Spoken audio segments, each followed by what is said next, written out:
Saat itu semester 3, ibu saya terdiagnosis kanker payudara. Padahal pola hidup ibu saya cukup baik ya. Hal tersebut sedikit banyak mencetuskan pertanyaan-pertanyaan dalam kepala saya. Mengapa orang memiliki risiko yang berbeda-beda terhadap kanker? Apakah ada faktor genetik yang melatar belakangi hal tersebut?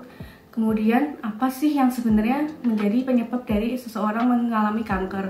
Kemudian saya mencari apakah ada ilmu pengetahuan lain yang mampu menjawab pertanyaan-pertanyaan saya tersebut.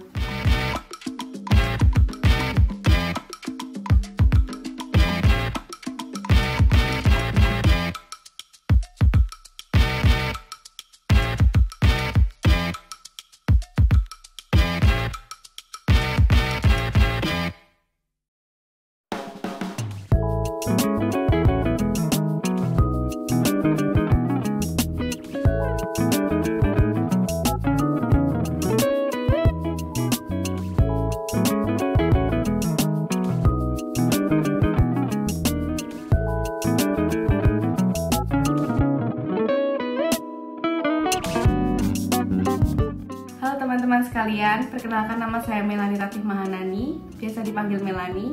Saat ini saya sedang menempuh pendidikan doktoral atau PhD di Universitas Heidelberg, Jerman, mengambil subjek Cancer Epidemiology dengan pendanaan beasiswa DAAD. Halo rekan-rekan sekalian, saya Yohanes, biasa dipanggil Johan. Saat ini saya sedang bekerja sebagai Wissenschaftler-Mitarbeiter atau Scientific Staff, membidangi bidang biomedical science, khususnya vascular and cancer biology di Institute European Center of Angioscience Science of Heidelberg University, Jerman. Kami berdua adalah pasangan dokter yang sama-sama tidak melanjutkan karir sebagai seorang klinisi. Kalau saya pribadi, saya tertarik terhadap cancer epidemiology karena pada saat itu, saat kuliah S1 di kedokteran, saat itu semester 3, ibu saya terdiagnosis kanker payudara. Padahal pola hidup ibu saya cukup baik ya. Dietnya sangat teratur, sering makan sayur, jarang sekali makan daging merah, aktivitas fisiknya pun cukup baik. Kemudian juga tidak mengkonsumsi rokok maupun alkohol, tapi tetap saja ibu saya terdiagnosis kanker. Hal tersebut sedikit banyak mencetuskan pertanyaan-pertanyaan dalam kepala saya. Mengapa orang memiliki risiko yang berbeda-beda terhadap kanker? Apakah ada faktor genetik yang melatar belakangi hal tersebut? Kemudian, apa sih yang sebenarnya menjadi penyebab dari seseorang mengalami kanker? Hal-hal tersebut sangat banyak di kepala saya, pertanyaan-pertanyaan yang tidak dapat dijawab melalui kuliah yang saat itu saya jalani. Kemudian saya mencari apakah ada ilmu pengetahuan lain yang mampu menjawab pertanyaan-pertanyaan saya tersebut. Nah, pada saat di semester akhir, saya diperkenalkan dengan ilmu kesehatan masyarakat dan epidemiologi. Sejak saat itu saya melamar posisi sebagai asisten penelitian di Departemen Ilmu Kesehatan Masyarakat, dan sejak saat itu kecintaan saya terhadap riset tumbuh.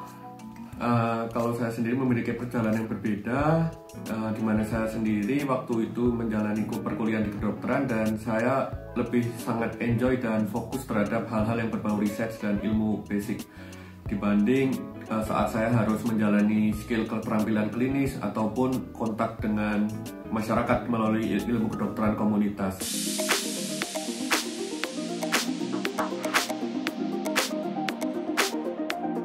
Jadi kalau kita ditanya kenapa memilih Jerman, tentu kita mendapatkan pertanyaan cukup kompleks di sini.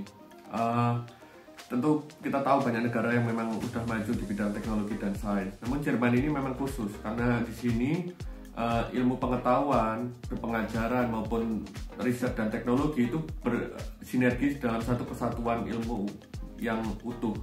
Dan juga tentu alasan-alasan lain seperti Nobel Prize winner yang cukup banyak dari sini dan dana riset yang cukup lumayan bagi peneliti men-trigger kami untuk datang ke Jerman sebagai peneliti karena memang hal-hal tersebut menjadi pertimbangan bahwa Jerman adalah suatu ladang ataupun tempat yang cukup subur bagi peneliti untuk mengembangkan dirinya.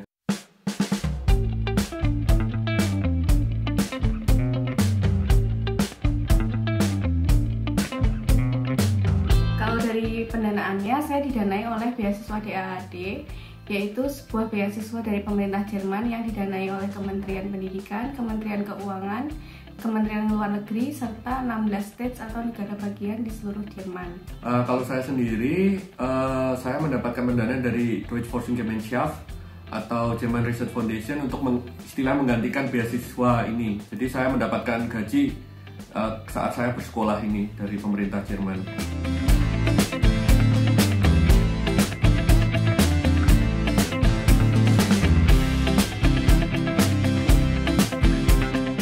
Proses seleksi dari beasiswa DAAD sangat kompetitif. Saya bisa bilang sangat kompetitif karena ini program beasiswanya bernama Research Grant for Doctoral Researcher. Jadi proses aplikasi dan proses seleksinya itu sangat mirip dengan proses seleksi grant atau hibah penelitian. Dan itu sangat kompetitif. Jadi pertama ada proses administrasi, di mana yang dinilai adalah IPK, kemudian proposal penelitian, korespondensi dengan profesor, kemudian kemampuan bahasa. Dan ini sangat tergantung dari program studi yang kamu ambil. Kalau saya, program studi saya di dalam bahasa Inggris, sehingga saya tidak membutuhkan kemampuan bahasa Jerman. Kemudian apabila lolos, akan lanjut menuju ke tahap selanjutnya, yaitu proses wawancara. Di sini proses wawancaranya sangat serem ya, saya bisa bilang begitu. Karena waktu itu saya dihadapkan dengan 9 profesor, 4 dari Indonesia, 5 dari Jerman, yang mereka mewawancarai saya. Mereka semua ahli dalam bidang kesehatan, sehingga di situ saya tidak bisa asal bunyi dan sok tahu, karena mereka tahu jawaban yang benar. Kemudian wawancaranya dalam bahasa Inggris, full English, dan di situ saya seperti defense proposal saya, apakah layak untuk lanjut dan didanai oleh beasiswa DAAD. Jadi kalau saya sendiri mendapatkan dana melalui pekerjaan saya. Jadi waktu itu dana ini adalah dana dari pemerintah Jerman dibahkan ke lab saya. Lalu dari situ baru profesor saya membuka posisi untuk merekrut peneliti-peneliti baru. Lalu dari proses pendaftarannya sendiri ya. Jadi proses pendaftarannya di sini cukup berbeda. Kita melamar kerja di sini. Kita akan melamar kerja bagaimana orang melamar kerja sebagaimana mestinya. Jadi kita akan harus memenuhi syarat-syarat yang memang ditentukan oleh pihak yang membuka lowongan.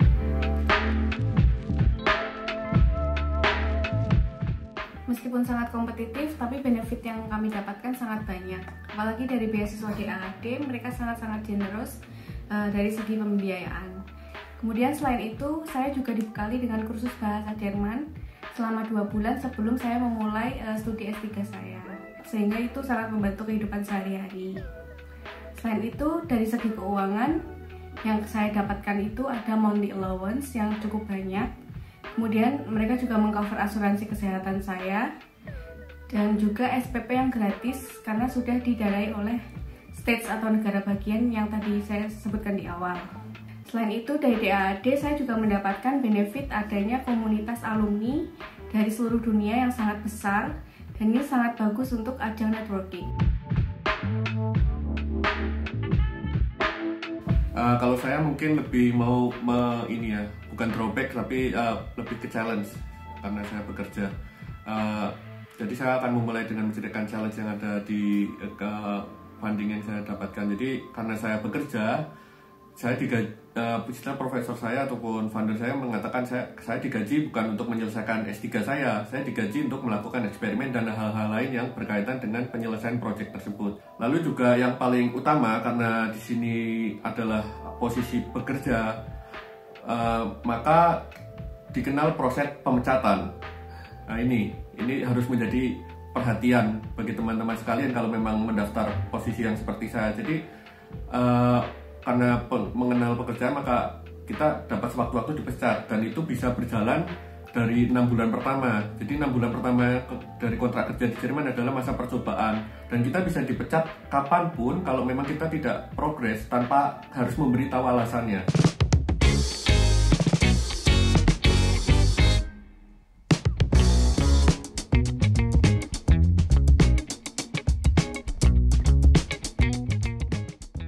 Ya kalau dari etos kerja yang kita pelajari yang sangat membedakan dengan di Indonesia, ya kita cukup sepakat ya ini kita ya. Itu orang sini efektif dan efisien saat bekerja. Dan juga mereka jujur. istilahnya bukan jujur yang biasa dimaksud ya, maksudnya jujur ini kalau memang bisa melakukan ya ngomong bisa melakukan, kalau tidak jangan pura-pura bisa. Jadi harus jujur dalam bekerja, efisien dan efektif.